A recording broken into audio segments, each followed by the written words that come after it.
자, 이번 시간에는 지난 시간에 예고한 대로 셀주크 왕조의 형성 과정부터 이야기를 시작하도록 하겠습니다.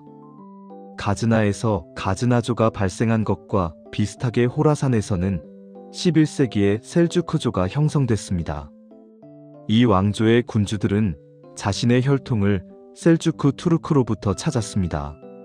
19세기 러시아의 동양학자인 오시프 이바노비치 센콥스키는 셀주크 투르크가 젊은 시절에 아무다리아강의 사공으로 일했던 것으로 추정했습니다. 사실 셀주크보다 더 정확한 형태인 살지크라는 단어가 뱃사공을 의미하기 때문입니다. 베셀롭스키도 센콥스키의 가정이 매우 가능성 높다고 보았습니다. 말년에 셀주크는 모종의 이유로 시르다리아강 하구인 젠드주로 피신해야만 했고 거기서 사망했습니다. 이후 셀주크의 아들인 미하일이 가즈나조 마흐무드의 초청을 받아 호라산으로 자신의 모든 부족을 이끌고 이주했습니다. 미하일의 아들들인 베이구와 토그룰백, 차케르 백다우드는 호라산에 머물면서 처음에는 부하라 근방에서 유목하다. 그 이후에는 젠드주까지 유목지역을 확대했습니다. 그러나 아마도 투르크족과 전투를 벌이다 전사한 아버지 미하일의 사망 이후에는 호라산으로 돌아갔습니다. 그런데 이 시점에서 가즈나조의 술탄인 마흐무드는 자신의 실수를 깨달았지만 그것을 바로잡기에는 이미 너무 늦은 상태였습니다. 마흐무드는 죽어가면서 셀주크 가문이 자신의 후계자들을 해칠 것이라고 예견하며 슬퍼했다고 알려집니다. 실제로도 셀주크 가문은 자신들의 본거지로 메르브를 택했고 이곳을 거점으로 자신들의 영향력을 페르시아의 상당한 지역에까지 확산시켰으며 동로마 제국의 일부 주가 있었던 소아시아에까지 그 영향력이 스며들게 됩니다. 그 당시 이들 지역들은 가즈나조의 보호에 의존했지만 얼마 지나지 않아 가즈나조는 셀주크의 영향력에 놓여있던 이들 지역과 싸우다 멸망해버렸습니다.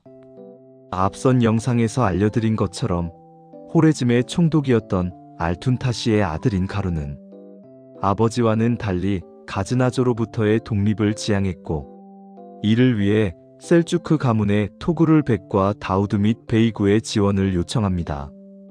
그러나 토그룰 등이 이끄는 셀주크 군대가 호레즘에 도착했을 때 어떤 이유에서인지 셀주크인과 사이가 좋지 못했던 젠드주의 영주인 샤말리크가 이슬람력 425년의 12번째 달인 두알 히자 그러니까 서기 1034년 10월 말이나 11월 초에 토그룰의 셀주크와 싸웠고 셀주크군은 심각한 패배를 입었습니다.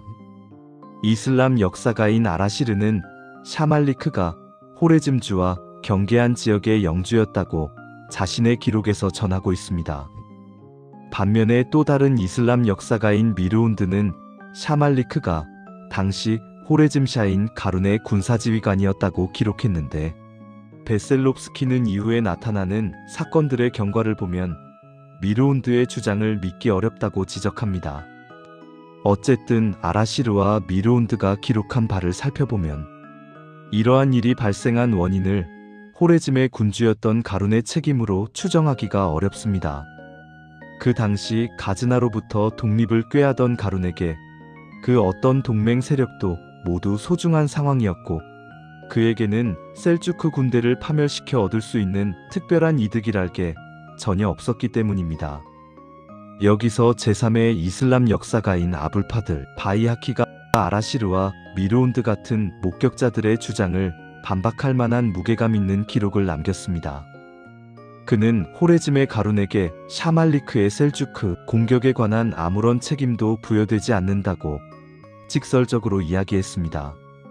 바이하키의 기록을 보다 구체적으로 살펴보면 당시 셀주크 가문과 그 군대의 패배에 관해 알게 된 가룬은 셀주크조에게 다시 사절을 보내 이들을 자기 편으로 끌어들이는데 성공했습니다.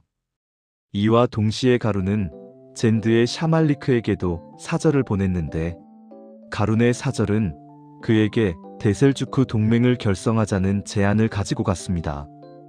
가룬은 이를 위한 회담을 위해 어느 장소에서 만나자고 제안하기까지 했지만 약속 장소에 도착한 샤말리크는 가룬 주위에 수많은 군대가 있는 것을 보게 된 후 겁을 집어먹고 야밤에 은밀히 도망쳐버렸습니다.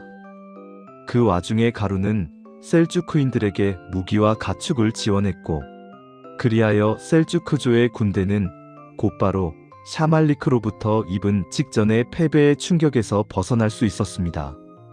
이후 호레짐의 가룬은 자신에게 합류할 준비를 하도록 셀주크군에게 호레짐의 국경에 놓여있는 다르카나의 수경지에 진을 치라고 이야기했습니다. 베셀롭스키는 바이아키의 이런 이야기가 신뢰할 만하다고 지적했는데 이슬람의 역사가들인 이스타크리와 알마크디시의 기록들에서도 다르카나로 보이는 지명인 데르가나가 발견되기 때문이라고 주장했습니다. 다음 시간에도 호레짐의 가룬과 셀주크조의 연합 세력이 호레짐의 독립을 위해 가즈나조와 맞섰던 과정을 계속해서 이야기하도록 하겠습니다. 감사합니다.